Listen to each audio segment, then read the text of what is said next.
must say that after meeting Johnny Gill, not only is he a fabulous performer, but he's a wonderful, kind, human, just endearing person. I want you all to meet him, and I want you to get a sense of who he is. He's going to talk about homeownership and just his spirit around homeownership, and we want you to certainly follow the path.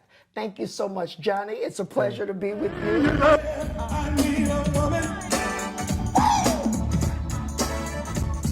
at night. We turn out the lights. I want someone, you know what? Somebody that's gonna love me all night long. Squeaky all night long. Where my grown folks at in the house? Yeah.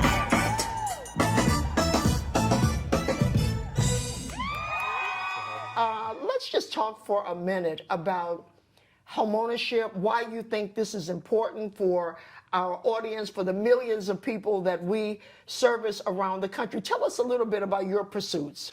Wow, well, you know, growing up, I started so early in this business as a kid, 15 years 15 years old. I was taking care of a family of 5.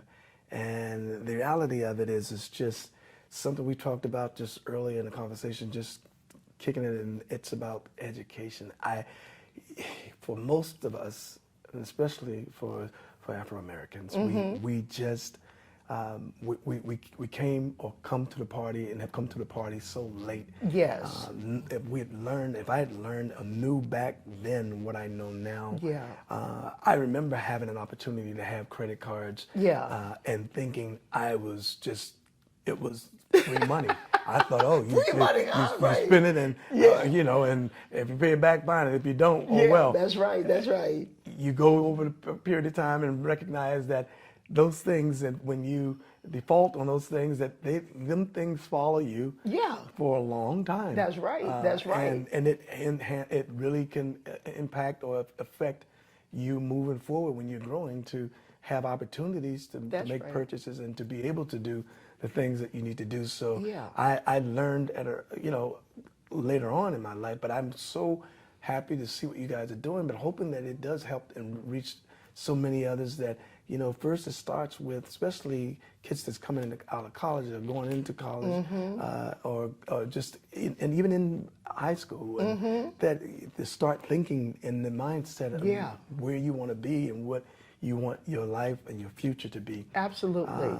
I've even had times to try to get my own son, who's now just started college, making him go to the bank, making him do and learn what it means to do a deposit and put money in the bank. And those things are important because you start to get them in a mindset to begin to start to prepare them as they move forward. That's right. And if I knew back then what I know now, how important it is to own property, how important, and if you can start at such an early age, you can have a great shot to being able to, 20 years, 30 years, depends on what your profession is and what you're doing, how you're handling your finances, to be able to have a home paid in full, something that you own, something that if times ever fall hard, you know you always got some level of collateral, and what better collateral than you could ever have.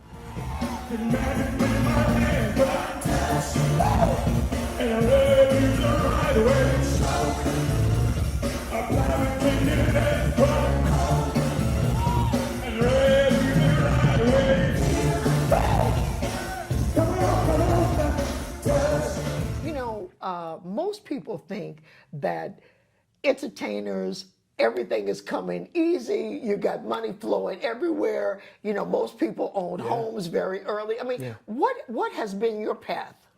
As an entertainer, I've made a lot of money. As an entertainer, I've done 41 years. I've had some great times and then had some tough times. And all entertainers go through this. Let's make no mistake about it. What you guys see on the outside, you don't see on the inside that goes on. And I remember back in the late 90s, early 2000s, when I had financial issues and things got turned upside down, and things I had to sell my home and all the other stuff that happened. And I was almost traumatized, because to do something you don't want to do based on something you have to do. And I remember for years after that, I ended up getting a condo. I remember thinking, being angry and kind of upset and feeling like I don't ever want to own another Yeah, home and all that stuff.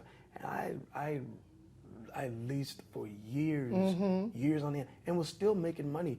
But something in my head that blocked me from really taking that leap. And my dear brother, my dear friend, and I love him for life. He's been one of my closest friends. I remember Tyler Perry said to me one day, I was talking about the fact that I'm getting older, and I'm like at this stage, not owning, not having something that you can call home. Yeah. That I said, man, I said, you know, I'm behind, and I gotta play catch up.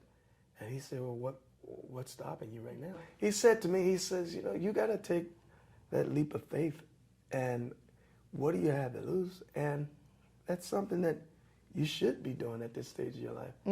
And something really woke me up and made me think and say, you know what better time than now? Good. And that's great. I went to, at least my condo was there 21 years. Imagine 21 years of what I was paying for and paying for What were you somebody paying else's. for that condo a month? Oh my God, it was somewhere around about $5,000, $6,000. Okay. So yeah. can you imagine 21 years? Well, that's a lot of money. Yeah. 21 years. Yeah.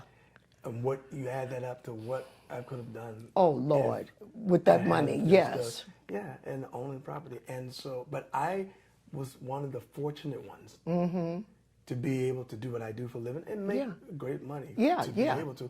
So it took me something that registered that at that moment of having that conversation that made me decide to really buckle down and focus in on what needs to be done. So for my retirement, for when I'm preparing to do those things, that I can say, this is mine. Yeah, this is my home. I own it. Yeah. And I'm just proud to say, as of last May, I closed in and got not just a home, but I got the home of my dreams. Oh, and that's so wonderful.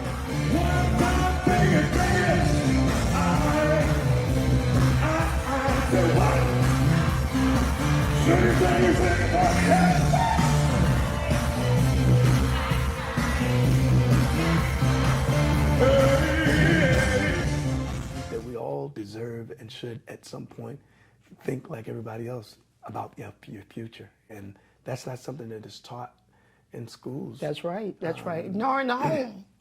Nor in the home. Yeah. Because most of the time parents are trying to make ends meet. That's right. You know, but when you think back and look at the money you spend, even for rent and all that stuff, when you add it all up, you know, if it was saved properly, you would have the down payment to be able to actually purchase a home. Your only job to do is to make sure, stay in control of your finances, building, saving, making sure that those credits that you're building, that you be responsible with, you know, those credit cards and the things that you're doing to be able to, because in America, you do got to have credit.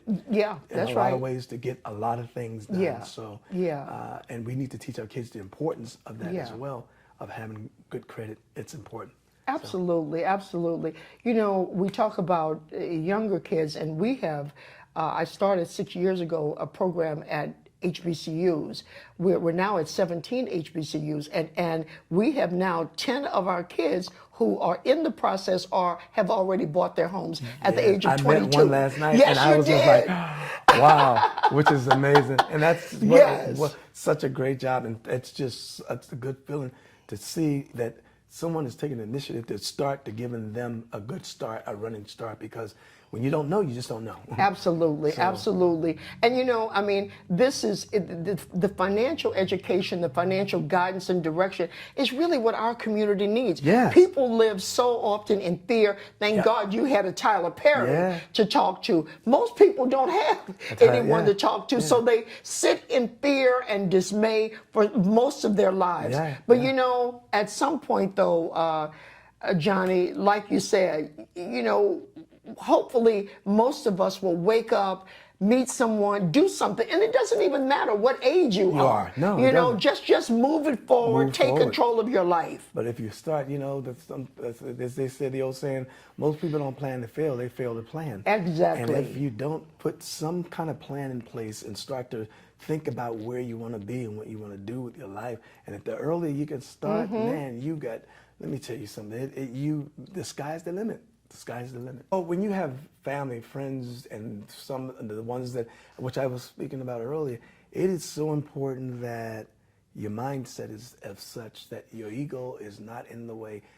Being around people that are smarter, being around people that are successful, asking questions, being interested in those things so powerful. Will be the thing, because they set the bar, and it is your job to strive to try to reach those bars that they've set. Absolutely. So my friends, whether it's Tyler, whether it's Janet, whether it's Eddie Murphy, whether it's, the list goes on of all of my, and these are all 30 plus 40 years of friendships. But I've watched, we all have had our success in life on different levels. But the thing is, hanging around people that you have a lot in common with will be of great help. Absolutely. And it has for any of us. And for me, it has been as well. And listen, I don't not hang around, don't get it twisted, hanging around people who are not as successful or don't have the things that I have. That's not even the case. And I don't look down or feel that I don't have anything in common with them. But I am talking about when I've set my goals to want to reach these places and do some things to reach these other levels, you have to have and be surrounded around like-minded people and people that have absolutely have set the bar and shown by example. So that's important. It's absolutely. Important. That is such a powerful statement. We're going to end on this one. You did a great job of performing at our Reaching Millions conference. Our folks loved you. Oh my God! They asked, look, I thought they were going to have to take you off the stage there. I love but it. nonetheless, so tell everyone what your feelings about Reaching Millions was. How did you feel? What did you think about the conference and the response that you got? It was, first of all, it was a wonderful, wonderful night. And my job is always, when I go out and step on the stage and put the mic in my hand, I want to see smiling faces. I want to see people rejoicing, having fun, enjoying themselves. That's good. I hate going out into an audience, and sometimes you see people, they want to, and you can see their body language. They want it, and they're just trying to be, looking around, they're trying to be so subdued and trying to be cool. I want, and I You want to see movement. I want to see life. I want to see life. And that's what I watched last night. Just watching everybody letting go, forgetting whatever you do for a living. It wasn't even about that. It was like being in the moment, being present, being in the now, to enjoy the moment. It's something that you have to take in, especially these days with life, because there's so much that's going on. People are leaving so quickly, on falling off their faces. Oh my Lord, you aren't kidding. The reality of it is, the truth of the matter is, I keep telling everyone, for just a moment, put the phones down. Just get in the moment, be in the present, be in the now. We can't get back yesterday, and I've never seen a man run a race with his head turned backwards. So I'm saying, look forward. Not some things we have no control over what tomorrow's going to bring, but we're in the moment, we're in the now. Stay present. So watching everybody just having fun, enjoying themselves, it makes me go even harder. I love it. Absolutely. Well, you helped us to reach millions. Thank you so much. Well, look, we so appreciate you. We appreciate your heart, your passion, and your compassion about this work. Thank you. Not only are you phenomenal on stage, but you're phenomenal in the room. Thank you so much, Johnny Gill. We appreciate him. We appreciate you. Thank you so much.